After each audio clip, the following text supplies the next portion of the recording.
All right, so I have a joke for you. What kind of tea is hard to swallow? What kind of tea is hard to swallow? What kind? Reality. Oh, that's the Get truth. it? Right? And so I was looking at a stat from Realtor.com, and let me see if I get this exactly right. It says that currently 81% of sellers believe they will get their asking price or more. 75% think it will take them less time than average to sell, and 63% think they will not have to make specific concessions. Can we talk about reality? Yeah, Paige, that fits into the thought that 90% of all drivers think they're above average. Well, that's I'm certainly above average. Are you kidding me? My father was a driver's ed teacher. But I was thinking about why, before we kind of get into this trivia, why sellers would think that, right? Because what would give them the idea that the market is in a situation where 81% think they will get their asking price? And so, because you and I eat, breathe, and live real estate all day, every day, it doesn't really compute in our minds the same way it would compute for a consumer, right? So I was thinking about this. When was the last time I bought a car? It's been a minute, maybe 4 years ago, maybe five. My only concept of what's going on in the car market is when I bought a car 4 years ago. So when I go to buy a car, I reach back into my memory and pull out that experience. And that is what I think I know. And so for many of our sellers who have heard or worked through COVID, they reach back into that memory and pull something out that may not be what the reality is. And so as we work through this conversation today, hopefully we will give you some topics to think about, some conversation starters to have with your clients so that you can really explain the reality of the moment. I love that. And we've got 7 specific and tactical tips because we are seeing the market move so quickly. But we're starting with a little trivia Love me some trivia.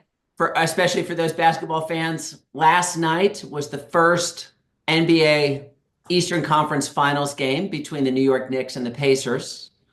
And the name Pacers, well, seems a little random, but it is an homage to 2 sports other than basketball.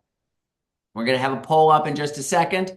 The question is can you name what those 2 sports are? Paige, while everybody's voting on what they think the 2 other sports that Pacers refers to, do you want to tell them why we were playing Michael Jackson this morning? Well, that's another piece of trivia. The Jackson Five came out of Indiana. Okay, That people didn't know that. didn't know that. Big Indiana fans, especially for the Chicago boy. I'm Are guessing Brad Evans knew that. I'm guessing Brad Evans knew that as well. The answer is horse racing, thanks to the Racing Pacers and the IndyCar 500, which at least 60% of the audience got. That's perfect. My guess is they're up there with those sellers, those are, who think that they know and they actually do know. And Congratulations. nobody guessed hockey and Awesome. soccer. Okay, so what we start with is federal policies and nationwide trends. We have cut this section short today because we want to get into the big things that are changing in Houston markets. The framework, again, 3 main things that matter to real estate. Fantastic way for you to look at your business, fantastic way to talk with your buyers and sellers. But number 1, the price of real estate. Number 2, the cost of money Interest rates, yeah. and mortgage rates, exactly right. And number 3 is employment. And so what we have done for this week or for this month is we have highlighted that data. We've kept out the charts and graphs because we went into a lot of detail on that last month. The main theme, home prices, still about 9% above the long-term trend line back from the 1970s.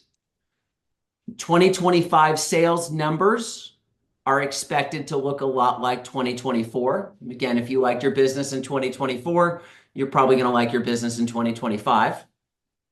Mortgage rates, when we gave this presentation last month, 6.8%. They're still at 6.8%, even though we've had a couple blips where they've gone up and down, thanks to some updates out of Washington, D.C. Inflation, about the same. Most recent number is 2.3% versus 2.4% the month before. Unemployment, still consistent at a very good number of 4.2%. And Washington, D.C. consistently has daily breaking tweets and updates that are moving the market nearly every day. So again, the overall situation from the Fed, very similar to last month. And so we're going to get into Houston and most importantly, the trends that we've been seeing that will impact you. Houston highlights, this is data from full year or for the full month of HAR, April data that was released last week. Active listings are up 30%. Paige, do you want to talk about how just a monumental impact this is having? Well, for your buyers who were on the sidelines for the last 2 years going, I can't find anything to buy. Well, we got a surplus. We're going to look at some of the statistics here in a second. Overall, the Houston market is what I would consider to be pretty well balanced. Again, this is going to be market specific. There are some markets that are not balanced. There are some that are oversaturated with listings, some that still are in a seller's market. But on the whole, the Houston market is looking quite promising for your buyers. Highest inventory since 2010. Last we were here, it was the highest inventory since 2011. We have hit a new record high since most people on this call have been in real estate. Total property sales for the month of April are down 3.5%. In addition, the average sale price statistically flat, right? Typically virtually no change as compared to April from a year ago. The dollar volume of sales is down about 2%. And specifically, not all property types are the same. Townhomes and condos down 15% on sales volume as compared to a year ago. So again, this is the data from the full month of April that again came out last week. Now let's take a look at what's happening right now. When you look at the Houston inventory on the market is, again, we consistently are moving into the balanced inventory of between, again, 4 and 6 months. We're every 90 days, we're still moving where there is more inventory on the market. Yeah, that's a pretty big shift also when you think about 90 days ago to move the needle that quickly, that far. That's an interesting statistic. I think, again, one of the biggest trend lines when we look at days on market, seasonality is playing a big part of what you see on this graph is that it is a declining days on market, as it typically does during the spring season every year. But when you look at 2025, the blue line, over 2024 or 2023, we have a lot more days on market as compared to any time in the last 2 years, which of course is very different than the COVID years. Right. Price reductions, this is one of the most interesting graphs and interesting data points, especially for those of you with a lot of listings, is the number of price reductions not only has been creeping up, but if you look over the last week, we've had one of the sharpest spikes in price reductions that people have seen in the last 7 years. I'm guessing that those 81% of those folks who thought they were going to get their asking price or more maybe overshot the market a little bit. Well, and that's been a big thing is obviously a lot of agents on our team have been having really honest and transparent conversations with sellers, because this is what is most important, is that you are getting your sellers ahead of what's coming in a shifting market. Again, most agents haven't lived through this. Most sellers haven't lived through this, but you being able to read the tea leaves and get 90 days ahead of where most people are going is going to have a huge impact on you and your sellers. That's a big, big statistic and an enormous percent jump, different than, again, anything that we've seen in the last 7 years. Pending sales. Paige, do you want to talk about why pending sales turned up a little bit last week? So what you have to think about is when we're comparing this year to last year, which is kind of what we're overall doing when you look at where we were on the yellow line to the blue line. We this time last year we had just had the derecho. So there is a dramatic difference in the data that we're going to see May over the end of May, just because, right, we had this freak storm. It is not uncommon in certain markets to see a pop because what oftentimes happens is this tracks a little bit with where inventory is. So if inventory has gone up, it makes sense that some people will have made choices to buy. So this is actually a really nice thing to see because we want to see pending sales move up. The question, because pending sales will become closed sales. So that's excellent. The question is, will this trend continue or not? I would argue that we will probably continue for a little bit, but we're going to get into that hotness of the summer, and that is not where people typically love to go look at houses. I don't know, call me crazy. Well, we're also going to talk about this in a minute, but we're seeing much more appraisal issues and contracts falling out. And so the difference between pendings and closings is at one of the highest points that we've seen in the last 5 years. Houston home sales monthly, again, very consistent with the federal numbers, is January, February, March, and April have been very consistent with 2024 numbers. And specifically, when we look at home prices in Houston, again, this is all of Houston, monthly, you have seen the consistent uptick that spring prices are typically higher.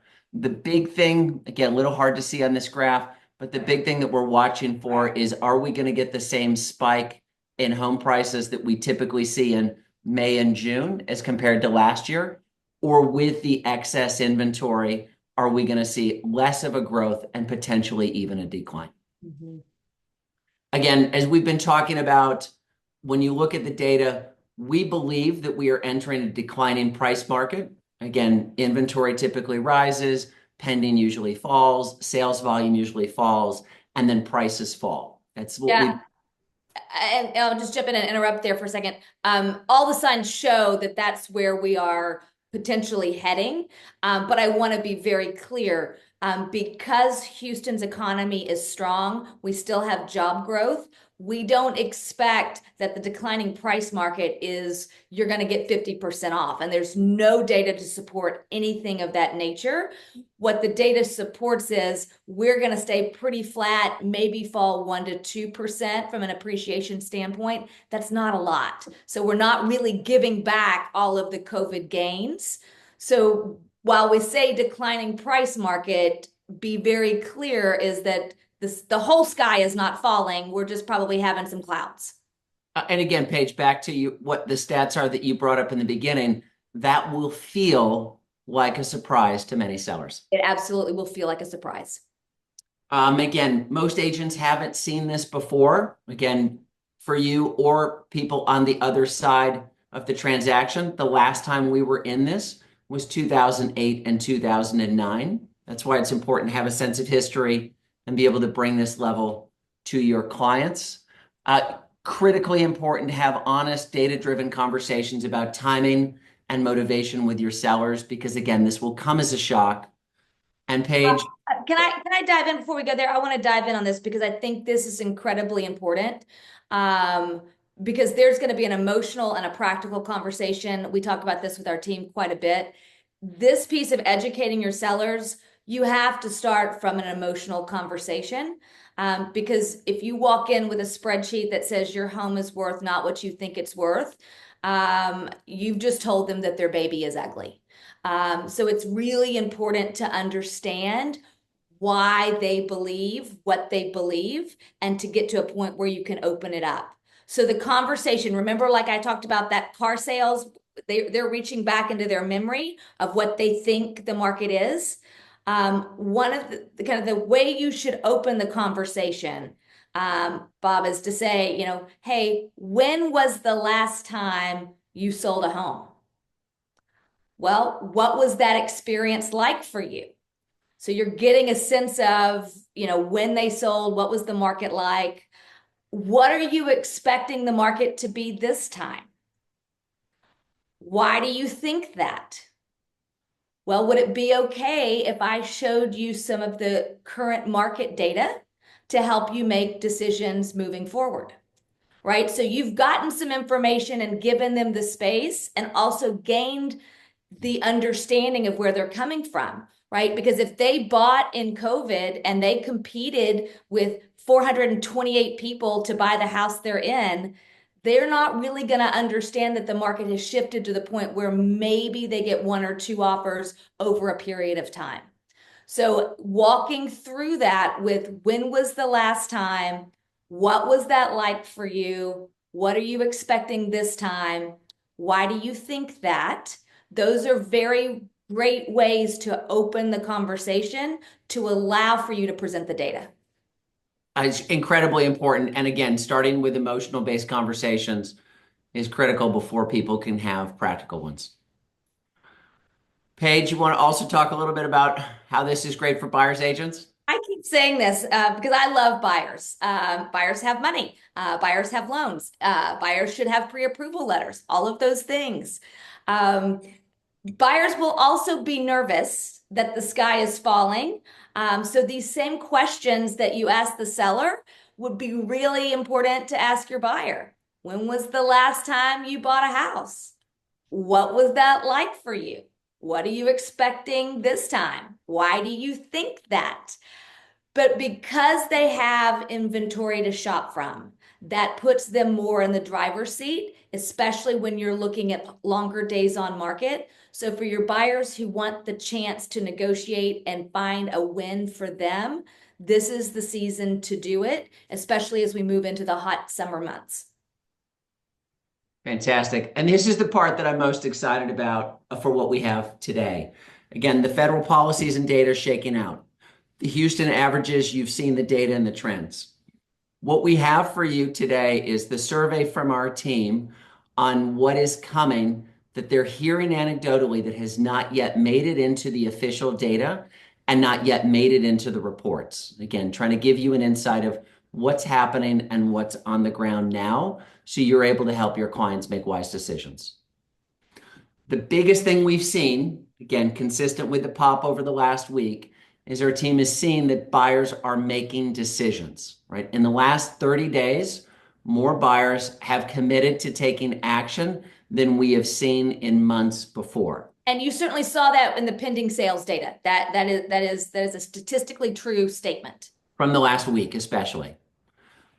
Why? Right? Number one, there's more inventory to choose from, and there's more better inventory. Number two, we're hearing that a lot of people, consistent with years past, are trying to get into a new home in order to meet school deadlines, and especially in the luxury market, be able to make decisions before they leave for the summer because, right, it gets hot in Houston.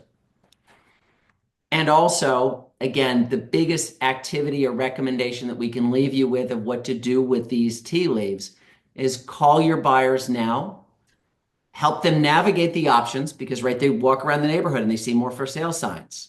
Help them compare deals and make smart and timely decisions based upon their needs. This is a great time to engage with all the people who said, well, I wasn't quite ready to do anything in February. We are seeing a lot of people taking action that were not taking action in the months before. Big, big, big takeaway here. Number two, again, we've talked about, potentially declining market, potentially things are harder to sell. In the luxury market that is move-in ready, aka beautiful, we're seeing a very competitive situation, right? Selling fast, above list, and with multiple offers. Can I dive into that a little bit? I was looking at some stats, even going back to 2024. The two the luxury homes sell more in the month of October, April, November, and May, in that order, than any other time of the year. So it's seasonal, right? And it's also I don't want to do anything because I'm a busy person and I want the easy button.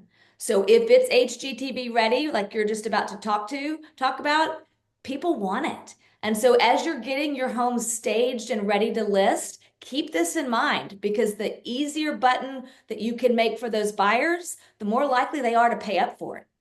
And we have seen things that are completely non-justifiable based on any comps, and they don't care. Which makes right, it's counterintuitive to what we've just said that the market is. But again, luxury market also in top luxury areas. The Villages, River Oaks, Memorial West, West University, with great schools, quality layouts, and high curb appeal, because the feeling is that these assets will hold value over time and be a quality way to live. So again, if you have buyers in the market, a couple $1 million plus, set expectations early that again, broad noise is going to be like, hey, you can negotiate and you're able to find great deals. Luxury move-in ready, if that's what you want, understand that you probably are competing, you are probably paying over ask, and we will give you all the data, but in some cases, the data may not matter if you want to win. The one caveat I will add here that we will be watching for those of you who have on our team who have luxury listings, remember the word summering, right? If I can afford a luxury home, I might be able to afford to go to Colorado for the summer. I might be able to do other things for the summer.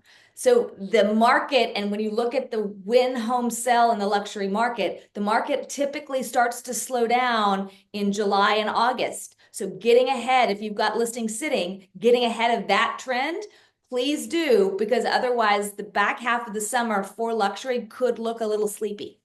And again, this is also for the seller side, is when you're talking with your sellers about how much work they want to prep and stage and do for the home, this is where the move-in ready is typically giving a really good return on investment. That's right. Painting, staging, landscaping activity, very helpful. Again, Paige, say the most popular months for luxury were October, April, November, May for closings. perfect. Here's again a data slide we want to show you before we get to the point itself. This is for the Heights, Greater Heights. It's where Paige and I live, so obviously dear to our heart. But if you look at this trend line from where we were 90 days ago, we have almost reached, again, the full balanced market, the 6 months. I We mean, have not seen this in the Heights at any point since we've been pulling data. It's incredible. and Bob, to that point, Bob's like, why are there always so many for sale So signs? many for sales where I'm running in the neighborhood. So if Bob's asking that question, your clients probably are too. And so again, here's one of the trend lines that we're seeing. Inner loop areas are starting to sit, right? Heights, Oak Forest, Garden Oaks, parts of Montrose, parts of Rice Military. Paige has a caveat before we go on. Paige, you want to mention your caveat? My caveat is, again, don't forget if it's beautiful and a great zone to a great school and move-in ready and is an easy button, what we're about to say does not apply. However, if it's a funky Heights house with a converted garage as the master bedroom and this strange screened-in porch that we're calling a kitchen because we just cobbled it together, those types of situations, people are going, ooh, at that price, I'm not sure I'm willing to absorb that challenge. So that's why you And want to be real careful in how you guide your clients through this. And part of the reason for this additional excess inventory and days on market is because there's been a lot of new construction, right? A lot of builders came in, I'm going to buy cheap lots, I'm going to make all this money. A lot of their products are hitting the market around the same time. It increases inventory and choices, but in some cases, again, that's why we're pushing up the amount of available inventory. Also, again, even good homes that we're seeing are taking more showings before they get offers or before they get good offers. And with some of the choices, buyers have been slower to act with some kind of a paralysis by analysis, which is where you're able to come in and help them understand their needs and their wants, and then have a framework on how to decide. Well, and that's shown through the price reductions in days on market data. The other one, again, buyers are negotiating. This is where you really can prove a lot of value and help your buyers, especially the upper end of the market, save $50, $75, $40,000 between both upfront negotiation and what you're going to find during the option period. we're seeing a lot of value created right now for buyers in ways that they haven't seen in 5, 6, 7 years. This, again, a little harder to see on the graph, but I'm going to leave you with the main talking point, which is condos are hard. Specific certain buildings in condos are really hard. Higher HOAs, higher insurance, higher interest rates. What you have here on the graph off our website is Houston days on market at the top. All of the top 4 longest days on market are condos, $1 million, 125 to 250, 500 to a million, 250 to 500,000. All of the days on market on condos are hard. Well, and Go and ahead. talk about some of this, right? Because, right, cost of money is up, right? So interest rates are higher, insurance costs are up, um, the taxes are up, and now I have HOA fees that have likely gone up For because all y'all those reasons. remember that condo in Florida that fell?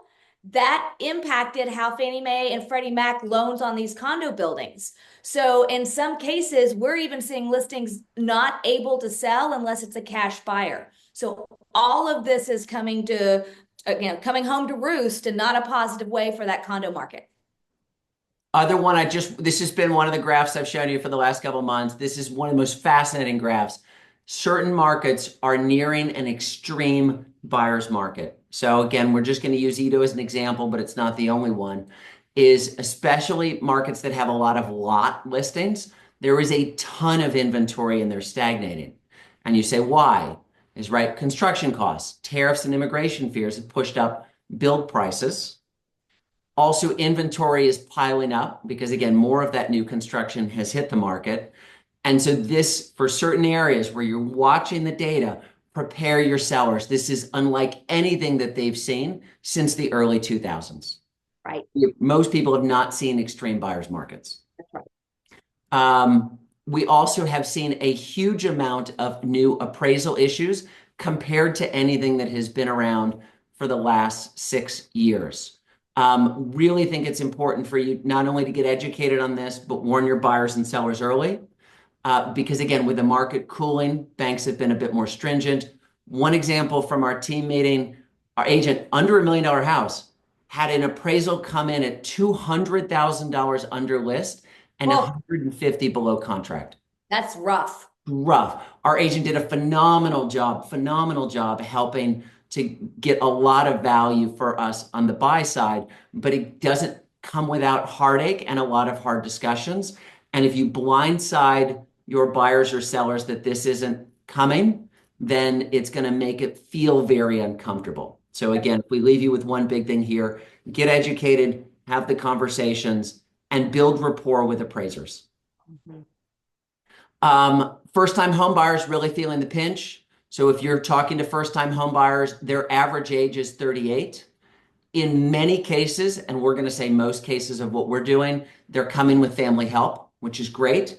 But for those that don't have wealthy parents like Paige and I, make sure that they have good jobs and get them with great lenders early and often, and make sure that you're having the real conversations about what the total costs are. Yeah, I want to go back and just hit this hard. Remember that again, it's not just about their down payment, their insurance, their taxes, all of that, especially flood insurance, all of the things that they have to come to the table with. For the first time ever in my career, principal and interest payments are actually less than the insurance and taxes. I've never seen that. It used to be sort of about 50-50. So making sure that these buyers, which is why the average age is now 38, have the funds and have extra funds, because we all know when we move into that house, there is stuff that has to get done, and that stuff costs money. Again, key takeaways from this. We have one bonus item and 3 really cool events. So we're going to run a couple minutes late here, but some things that I think they're really important that we've heard. But again, key takeaways. Some markets, very hot. Woodland's hot. Memorial Village's luxury. River Oaks are hot. Some have cooled really fast and are in the extreme buyer's market that most people have not seen in 20 years. Move-in ready homes are flying. Great for you to help your sellers see the vision. Great for you to help your buyers potentially see the vision and get a deal. And your experience and expertise matters now more than ever because you are in a shifting market. And in a shifting market is where great real estate agents create a tremendous amount of value for their client. The next item is something that we have heard a tremendous amount from our agents is, right, how do I get people to respond to me? How do I get people to engage with me, especially as they come in?